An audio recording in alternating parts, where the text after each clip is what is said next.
Welcome back to another episode of Harmonious at Lunch, the show that fuels your business success. I'm Brandon Gano, your host and guide through the world of harmonious business growth. Today, we're unlocking powerful strategies with industry experts to help your business thrive. If you're a business owner, entrepreneur, or executive, you are in the right place.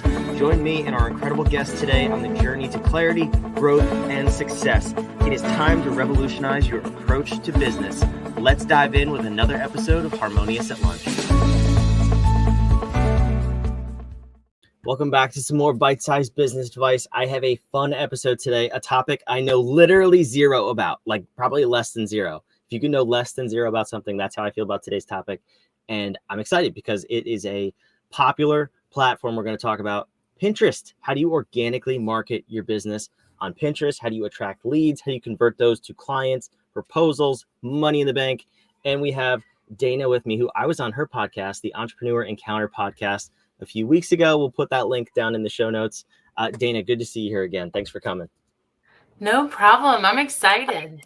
So I know nothing about Pinterest. Do you know anything about Pinterest? Should we just clarify that? I like to think that I do. Okay, fair enough. That is a good baseline. No, you are an expert in this. It definitely compared to me, but no, you help people with Pinterest, specifically in the wedding industry. But I think these strategies probably go outside of that industry to a lot of different industries and niches. So I'd love to just kind of dive in and say, like, first and foremost, how did you stumble upon using Pinterest among all of the popular social media platforms? So honestly, it's a little embarrassing.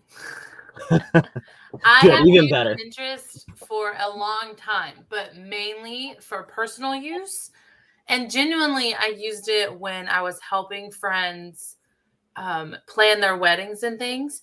When I launched my event planning business, when I was a stay-at-home mom, I used it for inspiration with couples. So when I became a virtual assistant for wedding professionals, it should have been a no-brainer 2 years ago to like optimize and, maximize this as a niche for me to work in. And that is, of course, not what I did. I went with like what I was seeing on social media and like just being a general admin, getting in the door. I know the industry. I know what their clients need. I know what vendors need because I've done that walk before. But from the beginning, I have always been an organic marketing strategist. I don't want to pay money to market my business if I don't have to. Even now that I'm doing it full time, like I still rely solely on word of mouth, connecting with people in the community in person, and then marketing through Facebook, Instagram, and now Pinterest. LinkedIn was where I first started of like organically building connections and things like that. But for my niche, I work with wedding professionals. They're not necessarily on LinkedIn. So while it wasn't necessarily a waste of time on boosting my visibility and like my expertise, it was a waste of time and I'm not connecting with who I wanted to work with. So I met amazing coaches. I met amazing other service providers like insurance and agents. And so I did get clients from there, but it wasn't who I ideally wanted to work with. So now that I had repeat clients and like I had the revenue to kind of play around with my marketing, I went back to who I wanted to solely work with. And that led me to Pinterest being used as a marketing platform because I think like you, a lot of people see Pinterest as a social media platform, but it's actually not. It is a visual search engine very similar to Google. So like it's meant and designed to drive traffic to your website, to your landing page, to your service page, or whatever it is that you're trying to grow. That's its purpose. Facebook, Instagram, honestly, even LinkedIn, they want you to stay on that platform, which is why when you start posting links in your post, you not necessarily get dinged, but it messes with the algorithm and you won't be seen as easily. Pinterest is meant to share a link and pull them away, to save it and come back for later. Like that's what it was designed to do. It works in favor of creators, bloggers, wedding creatives. Yeah, that's interesting, actually. So a couple things to just highlight, a couple points to make here before we dive into how to leverage Pinterest. One is understand the platform you're on. That's what you just said, was understand what's going to get you kind of regulated, if you will, on the other platforms, and how you leverage getting more exposure. People just jump onto platforms, I think, and just start posting things, not understanding what they're doing, why they're doing it, and then they get no results and they're surprised. The other thing is, which I really just want to drive this home before we move forward, is I am not advocating for any one platform that's better than the other. Revisit what I just said. Make sure you are using the platform for how it's intended to be used and how it fits strategically with your business. Full disclosure, I will not be jumping on Pinterest for my business after this episode. Because my clients are not on Pinterest. I'm very curious to hear how it could be used and leveraged, because some of my clients should be on Pinterest, but know your place, know where you should be.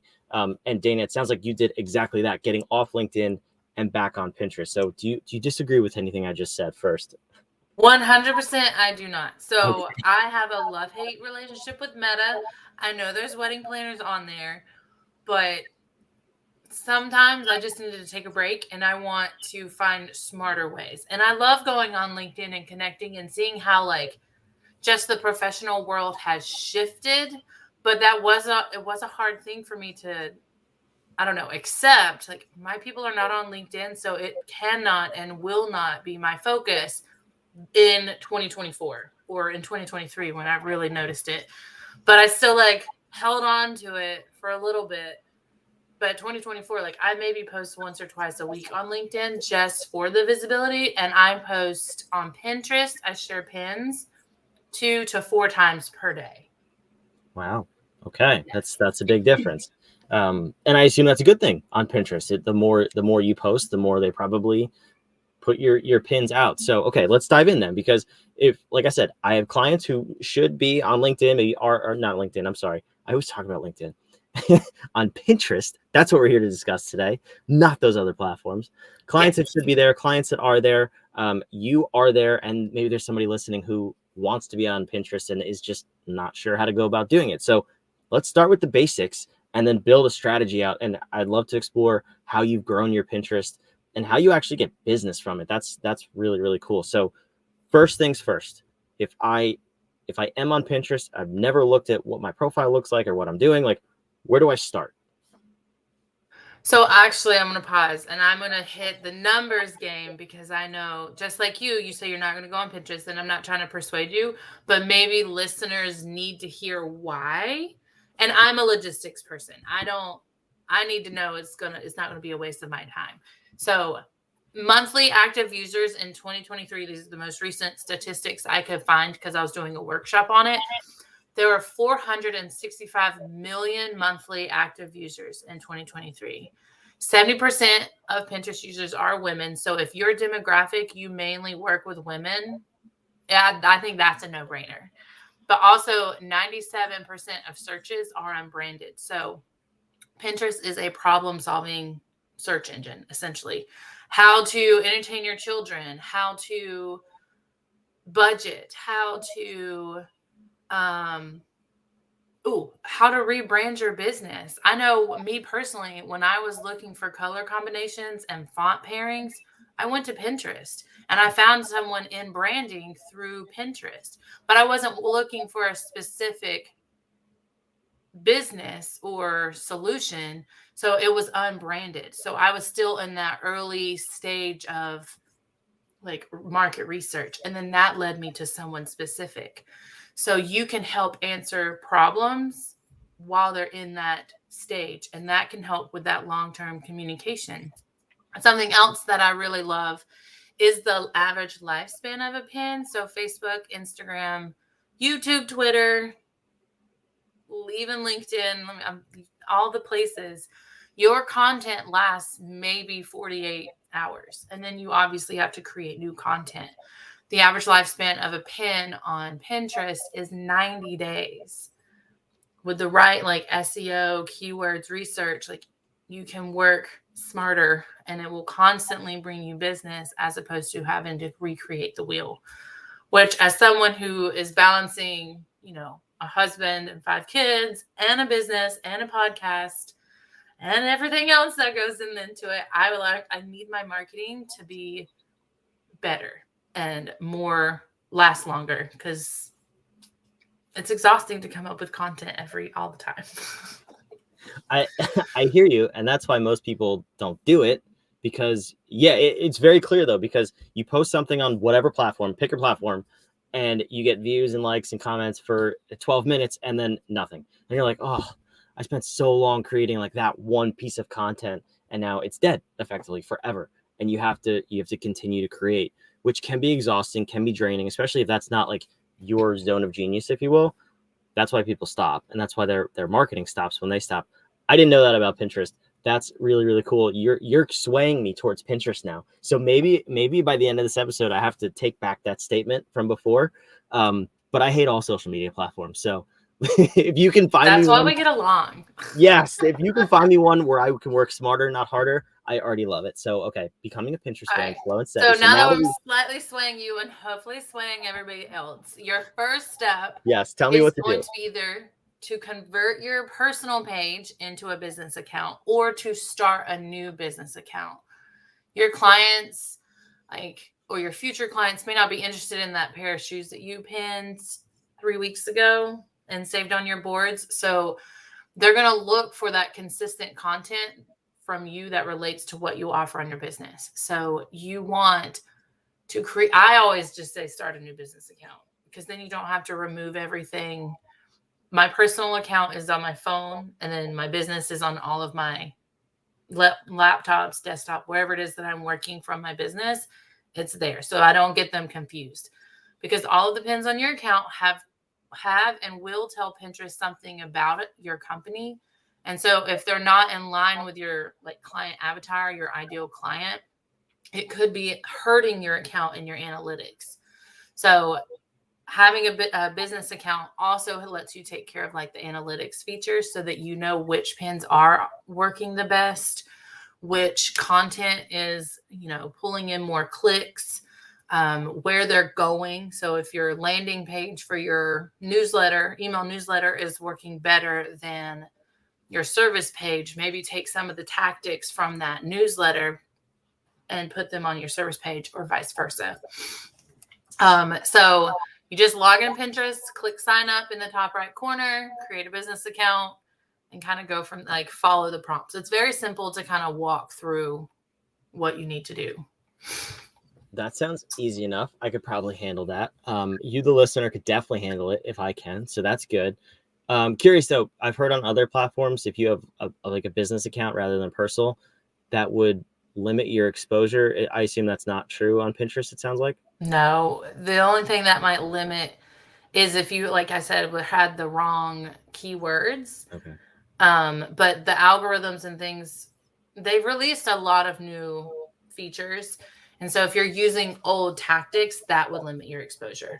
But you can pick the right keywords. You can now, I'm actually going to pull up Pinterest right now. You can put almost like hashtags, but they're long form keywords that you can kind of when you're searching, it automatically puts them in that. They're called tagged topics now. So it's Pinterest version of hashtags. Okay. Is how I explain them to everybody. It's the Pinterest for idiots version. Okay, I like it. Your audience, me. That's fantastic. So, all right, we have our account. We've created our account. Now what? I really want to know what's the strategy that you use to come up with content, keep coming up with content so that it's relevant, and then people, ideally, we turn clicks into conversations that are ultimately clients. What is your strategy to make that happen? I assume it's more involved than a 3-step process, but dumb it down for me. What should somebody do if they want to turn pins to profits? See what I did there? I just came up with that. Pins to profits. How are we doing that? I love it. Claim it now. So with any kind of marketing, you want to get clear on who you're targeting on Pinterest, because kind of what I was hinting at before, not only is every pin important, but every single action you take on that platform is telling them something about you and your account. So it's taking that information. So not only what you pin onto your account and in the various boards, but if you go through and pin something else, or if you're searching for a solution within your business or maybe for a client, it's going to take that information and decide who to show your pins in their smart feed based on your actions. So you want to be strategic about what it is you're looking for. What I like to do is when I am searching, I'm searching as if I was a wedding planner. I'm going to look for wedding design colors or mood boards or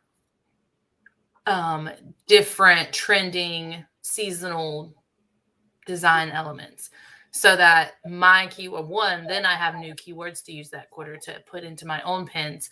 But then it's telling Pinterest, hey, this is who I want to talk to, share them with me. So it helps me maintain like clear messaging, and I'm only pinning what my clients are searching for, and I'm only creating content with those people in mind. So once you do that, your ideal like target audience, then you want to create a keyword list centered around your business and your target audience. And that's where that research comes in, where I pretend to be my client through my business account. I start with like 5 core keywords that describe my business and what I offer. So I offer Pinterest marketing, social media. I do pin things about my podcast on there. I'm a big supporter of online education, delegating, virtual assisting, business management, client experience. Like those are some of my keywords that I use in my Pinterest titles. I use them in my board descriptions, my board names, my pin descriptions. I try to use about 10 to 15 different keywords into my content, whether it's my profile description and everywhere else. You want to infuse them essentially. Yeah, no, that makes sense. And so you're getting inside the head of your ideal client really first. Is step one, it sounds like, which is like marketing 101. But that's important. I didn't realize that, because so you're searching for things that your client is searching for, and you're posting or pinning things that they're searching for. How are you driving that content back to working with you as a VA? I'm curious, like for you specifically. So if you're posting things about brand colors and fonts and decorations, what does that convert to when they click on the pin? Like what's the link to work with you? So I will use that in my description. So I say, stay ahead of the curve and focus on your couple's unique design concept or something like that. And then learn expert strategies to streamline your workflow, or I give the solution already. Delegate vendor communication to a virtual assistant, or master time management with delegating workflow steps, something like that. That's really off the top of my head, but something along those lines. And then I lead them to my service page, because that's the main thing I focus on. A lot of wedding planners, or really anybody, is looking for online visibility, standing out from the crowd, like those keywords. And so I infuse that as well when I'm looking to book more audits of Pinterest accounts, just to like get your initial setup, teach you how to do it. And then that's the only time we work together. So that's where those 10 to 15 keywords fit in to the title and the description. And it's full circle. I'm curious, have you played with where you're sending people at all? Like testing a lead magnet versus your service page versus like directly to book a call? Have you done any of that? I use my service page and my blog. I have finally accepted that I need to have a blog on my website. Welcome to 2004. Okay, that's awesome. We have a blog. So yes. And then, so that's really the two places that I send people. And then now that the podcast is growing and we're trying to get that, then I link it to, I have audiograms that I put on Pinterest and lead them to the episode itself. Honestly, the podcast pins from my page do the best. Because they're the soft skills. So they're productivity, team management. So my goal this quarter, in full transparency, is to take that and rework my strategy for Dana's desk, because that's what people seem to be searching for right now, which makes sense because wedding season is in full swing. So they do have team communication on the day of. They may be hiring new day of coordinators and things like that. So that trend still aligns. And that's my strategy for April, is to get that infused with the wedding side of things. Yeah, that makes sense. But I would have known that if I didn't have analytics through the business account. Right. Okay. Yeah. So that another reason to have the business account. So I like this. I don't know. I'm not 100% there. I might be, but when you said you post 2 to 4 times a day, I'm like, pass. So I'm curious, what is required to actually grow your Pinterest account, start booking calls, getting clients? Is it 2 to 4 times a day? Like, what are some things that we should just be really aware of before we jump to this platform and call it our marketing platform? Just to make sure everybody's on the same page here before we jump in. So, I mean, if you don't have the time to pin 2 to 4 times a day, honestly, I batch it. So one day a month, I will batch 30 pins just for Dana's desk and maybe one service. And then the next week I'll batch 30 days for just the podcast. And then that's the strategy that works for me. I'm not trying to curate new content every single time, right? So Pinterest does prioritize fresh content over anything else, but new content can be 10 graphics with different colors and maybe change out the picture, but they all lead to the same place. That is fresh content in Pinterest eyes. So it's still okay to pin some other pins, but the main message is turning your working smarter, not harder. So for every blog post, I will create 10 to 15 pins just for the one blog post, and then I'll push them out. But that again it could be one graphic and just changing out the colors because it's visually appealing, and swapping out the graphic, playing around with the fonts because I have 2 or 3 fonts that I use. So I'll intertwine them. And that is quickly creating in just a few minutes, 10 graphics that I can now share in just a few minutes. That's interesting. I like that. All right. So this is helpful. It's helping me. I'm almost there. I'm right on the edge. Maybe by the time this episode goes live, I'll be on Pinterest. If I am, I'll put a link in the show notes so you can check me on my I love it. On my promise there. But all right, so this was good though. So if somebody wants to get on Pinterest, if they want a little bit of help, I know you work primarily with the wedding niche, but you have a checklist on your website. What do you have on the website if someone wants some help setting up their Pinterest? So I've put together a Pinterest quick start guide that kind of walks you through that. I actually just did a workshop on this with Entrepreneur Encounter Circle about Pinterest, and that's where the statistics came from. It was off of that presentation, and how to simply get it started in 9 easy steps, and then kind of talk about curating content and everything. So if you go to my website, it should be on the homepage, but I'll send you a link for it.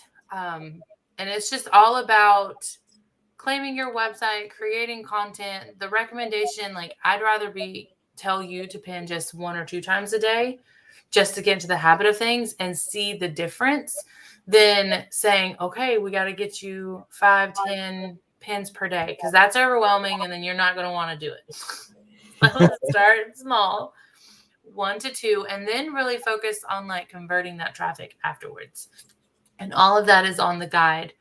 You can't really control the entire user experience, on any platform. Doesn't matter if it's Pinterest, doesn't matter if it's Facebook. You want to funnel them where you have the most control. And typically that's your website, that's the blog, that's your podcast, that's your newsletter that you send out daily, weekly, or how often you feel like doing it. So sharing a direct link via the pin that you create, that is the call to action. And that's where you have more control over converting them, is getting them off of Pinterest. You've attracted them with your shiny graphic. Now convert them with your marketing funnel. I love it. That's awesome. Dana, thank you so much for coming here and sharing these tips. I think it's, like you said, the stats you gave is actually shocking. I think it's one of the most prominent platforms in terms of growth in 2024. I heard that from somebody else, and you convinced me. So I don't know if I'll go on it. I can't promise that, but you've convinced me it's something to definitely look at and leverage if you want to grow your small business. So thank you for being here. I appreciate it. No problem. Thank you.